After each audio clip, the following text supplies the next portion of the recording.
আচ্ছা, একবার চোখ বন্ধ করে হাজার বছর আগের আরবের সেই তপ্ত মরুভূমির কথা ভাবুন তো। ধূলিকণায় মিশে থাকা এক অদ্ভুত প্রজ্ঞা আর দর্শনের গল্প। এমন একজন মানুষের গল্প যিনি কোনো রাজা বাদশাহ ছিলেন না, তার কোনো বিশাল প্রাসাদও ছিল না। তিনি ছিলেন স্রেফ একজন সাধারণ কৃতদাস। কিন্তু জানেন, তার কাছে এমন এক ঐশ্বর্য ছিল যা দুনিয়ার সমস্ত হীরা জহরতকেও হার মানায়। তার নাম লোকমান আল হাকিম। আজকের এই বিশ্লেষণে আমরা তার জীবনের এমন কিছু অসাধারণ ঘটনা আর উপদেশ জানব যা আক্ষরিক অর্থেই আমাদের জীবন দেখার দৃষ্টিভঙ্গি পুরোপুরি বদলে দিতে পারে। তার সেই জাদুকরী সম্পদটা আসলে কি ছিল জানেন? হিকমত, সোজা বাংলা যাকে আমরা বলি প্রজ্ঞা বা উইজডম। এটা এমন এক ঐশ্বরিক উপহার যা জাগতিক যে কোনো সম্পদের চেয়ে হাজার গুণ বেশি পাওয়ারফুল। এটা মানুষের ভেতরটাকে আলোকিত করে, ঠিক আর ভুলের মাঝে একটা স্পষ্ট দাগ টেনে দেয়। তো চলুন আর দেরি না করে এই অমূল্য প্রজ্ঞার জগতে একটু ডুব দেওয়া যাক। আজকের এই বিশ্লেষণে আমরা মূলত চারটি বিষয় নিয়ে কথা বলবো। প্রথমেই জানব প্রজ্ঞার সন্ধানে তার জীবনের কিছু রহস্য। এরপর দেখব দুটি অঙ্গ নিয়ে তৈরি হওয়া এক দারুণ গোলকধাঁধার গল্প। তারপর আলোচনা করব প্রজ্ঞার 5টি মূল স্তম্ভ নিয়ে। আর সবশেষে জানব জনমতের মায়া বা পাবলিক ওপিনিয়ন নিয়ে তার সেই বিখ্যাত দৃষ্টিভঙ্গি। শুরুতেই আসা যাক তার জীবনের সেই অদ্ভুত বৈপরীত্যের দিকে। শারীরিক দিক থেকে তিনি ছিলেন একজন কৃষ্ণাঙ্গ কৃতদাস। বেশ সাধারণ তার চেহারা, কিন্তু তার ভেতরের জগৎটা একেবারে নূরে আলোকিত। তার এই শারীরিক পরিচয়ের চেয়ে তার মেধা আর আধ্যাত্মিক লেভেলটা এতই উঁচুতে ছিল যে তার মালিকও যখন তার এই প্রজ্ঞার গভীরতা দেখতেন রীতিমতো হতবাক হয়ে যেতেন। এই ব্যাপারটা আরেকটু ক্লিয়ার করার জন্য আমরা তার জীবনের দারুণ একটা ঘটনা দেখতে পারি। একদিন তার মালিক তাকে একটা বকরি জবাই করে সেটা শরীর থেকে সবচেয়ে সেরা আর শ্রেষ্ঠ দুটি অংশ নিয়ে আসতে বললেন। এখন এখানকার সবচেয়ে ইন্টারেস্টিং পয়েন্টটা খেয়াল করুন।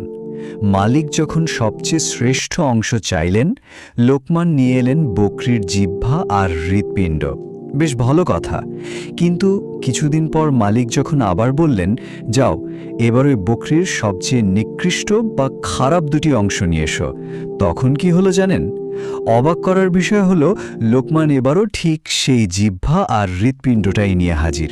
মালিক তো পুরো অবাক, একই অঙ্গ কিভাবে সবচেয়ে ভালো আবার সবচেয়ে খারাপ হতে পারে? তখন লোকমান খুব শান্তভাবে যে উত্তরটা দিয়েছিলেন সেটা আসলে মানুষের নৈতিকতার এক চরম সত্য। তিনি বুঝিয়েছিলেন মানুষের এই দুটি অঙ্গ, হৃদয় আর জিহ্বা, যদি পবিত্র থাকে তবে এর চেয়ে শ্রেষ্ঠ জিনিস পৃথিবীতে আর একটাও নেই। একটা পবিত্র অন্তর আর একটা সত্যবাদী জিহ্বাই মানবতার সবচেয়ে বড় সম্পদ। কিন্তু এগুলো যদি একবার কলুষিত হয়ে যায়, নোংরা কথা আর অসৎ চিন্তায় ভরে ওঠে, তবে বিশ্বাস করুন এর চেয়ে নিকৃষ্ট আর কিছুই হতে পারে না। একদম সোজা কথায় পুরো গেমটাই আসলে আমাদের ভেতরের সত্তা আর কথার উপর নির্ভর করে। লোকমান আল হাকিমের এই প্রজ্ঞা কিন্তু শুধু গল্প বা উপকথায় আটকে ছিল না। তিনি তার ছেলেকে এমন কিছু সুনির্দিষ্ট উপদেশ দিয়েছিলেন যেগুলো যে কোনো মানুষের চরিত্র গঠনের জন্য একদম সলিড একটা ফ্রেমওয়ার্ক হিসেবে কাজ করে। এই ফ্রেমওয়ার্কের মূল স্তম্ভ হচ্ছে 5টি।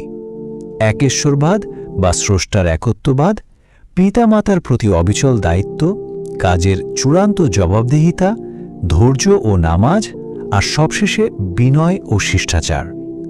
তো চলুন এগুলোকে আরেকটু ভেঙে দেখা যাক, কারণ এর প্রত্যেকটা পয়েন্ট আমাদের জীবনের জন্য ভীষণ দরকারি। লোকমান তার ছেলেকে শিখিয়েছেন যে জীবনের একেবারে বেসিক ফাউন্ডেশন হল সৃষ্টার একত্ববাদ, স্রষ্টার সাথে কাউকে শরিক না করা। কারণটা খুব সিম্পল, একজন পরম সত্তার প্রতি বিশ্বাস না থাকলে আমাদের নৈতিকতার আসলে কোনো মজবুত ভিত্তিই থাকে না। আর স্রষ্টার ঠিক পরে আমাদের সবচেয়ে বড় দায়িত্ব কাদের প্রতি জানেন? পিতামাতার প্রতি, বিশেষ করে মায়ের প্রতি, যিনি অসীম কষ্ট সহ্য করে আমাদের এই পৃথিবীতে আনেন। স্রষ্টাকে সম্মান করার সাথে সাথে এই যে জন্মদাত্রীকে সম্মান করার চমৎকার কানেকশন, এটা সত্যি অসাধারণ, তাই না?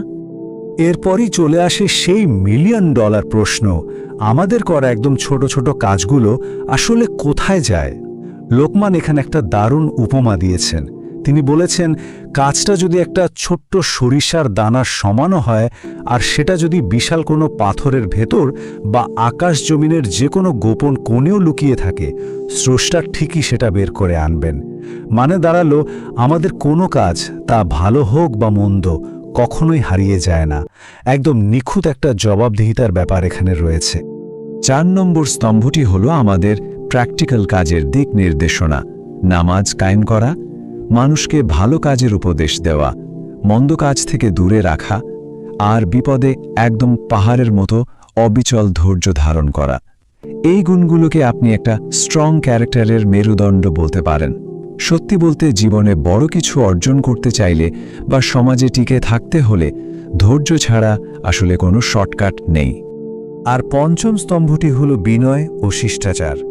একবার গাধার কর্কশ ডাকের সাথে একজন বিনয়ী মানুষের নিচু কণ্ঠের তুলনা করে দেখুন। লোকমান বলেছেন, কথা বলার সময় সবসময় কণ্ঠস্বর নিচু রাখতে, কারণ অহংকারী আর কর্কশ স্বর ঠিক ওই গাধার ডাকের মতোই, যা শুধু মানুষের কানে পীড়ায় দেয়, কখনোই কারো সম্মান আদায় করতে পারে না। বিনয় ব্যাপারটা কিন্তু শুধু কথার মধ্যে সীমাবদ্ধ নয়, এর একটা শারীরিক দিকও আছে। তিনি খুব কড়াভাবে নিষেধ করেছেন অহংকার করে মানুষের দিক থেকে মুখ ফিরিয়ে নিতে অথবা জমিনের ওপর দম্ভ ভরে পা ঠুকে হাঁটতে। কারণ সোজা হিসাব, কোনো দাম্ভিক মানুষ কখনো মন থেকে কারোর সম্মান পায় না।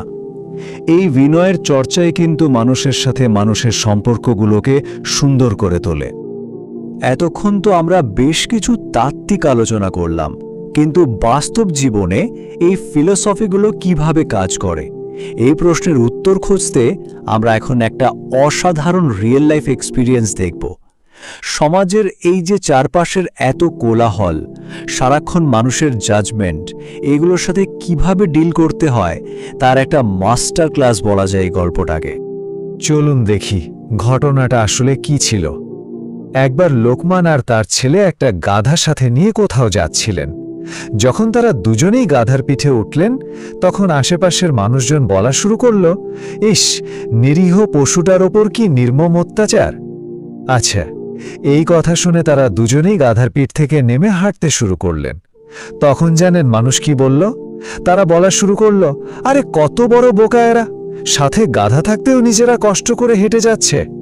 বুঝতেই পারছেন পাবলিক অপিনিয়ন বা মানুষের মতামত কিভাবে মিনিটে মিনিটে পাল্টায় আর কতটা পরস্পর বিরোধী হয়। ঠিক এই ঘটনার পর লোকমান তার ছেলেকে যে কথাটা বলেছিলেন সেটা 1000 বছর পেরিয়ে আজকের দিনেও হুবহু সত্য। তিনি বলেছিলেন, এই পরিবর্তনশীল জনমতের পেছনে কখনো ছুটবে না। কাজ যদি সঠিক হয় তবে মানুষের ক্ষণস্থায়ী হাততালির আশায় না থেকে স্রষ্টার সন্তুষ্টি খোঁজাই হচ্ছে আসল বুদ্ধিমত্তার কাজ। কারণ আপনি যাই করেন না কেন, মানুষের মুখ আপনি কোনোদিনও বন্ধ করতে পারবেন না। এই চিরন্তন সত্যটা কিন্তু আজকের এই সোশ্যাল মিডিয়ার যুগে আমাদের সামাজিক চাপের দারুণ একটা জবাব, তাই না? তো এখানকার সবচেয়ে ক্রুশিয়াল পয়েন্টটা হলো, 1000 বছর আগের সেই মরুভূমির প্রজ্ঞা আজকের এই ডিজিটাল কোলাহলপূর্ণ আর সুপারফাস্ট সোসাইটিতেও আমাদের জন্য একটা পারফেক্ট অ্যান্টিডট বা প্রতিষেধক হিসাবে কাজ করে। চারপাশের এই অস্থিরতা, সারাক্ষণ জাজড হওয়ার ভয়, এসব থেকে বাঁচতে হলে আমাদের জীবনের নোঙরটা ফেলতে হবে সেই গভীর বিনয়, অবিচল ধৈর্য আর দৃঢ় বিশ্বাসের উপর। আজকের এই বিশ্লেষণটির একদম শেষে এসে আপনাদের কাছে একটা প্রশ্ন রেখে যেতে চাই। এই আধুনিক দুনিয়ায় যেখানে আমরা সবাই কোনো না কোনোভাবে মানুষের প্রশংসা, লাইক বা অ্যাপ্রুভালের পিছনে অন্ধের মতো ছুটছি, সেখানে আমরা আসলে দিন শেষে কার সন্তুষ্টি খুঁজছি? আমরা কি এই ক্ষণস্থায়ী জনতার ভিড়ে নিজেদের হারিয়ে ফেলছি, নাকি লোকমান আল হাকিমের মতো সেই চিরস্থায়ী প্রজ্ঞার পথে হাঁটার সাহস দেখাচ্ছি? উত্তরটা একটু ভেবে দেখবেন।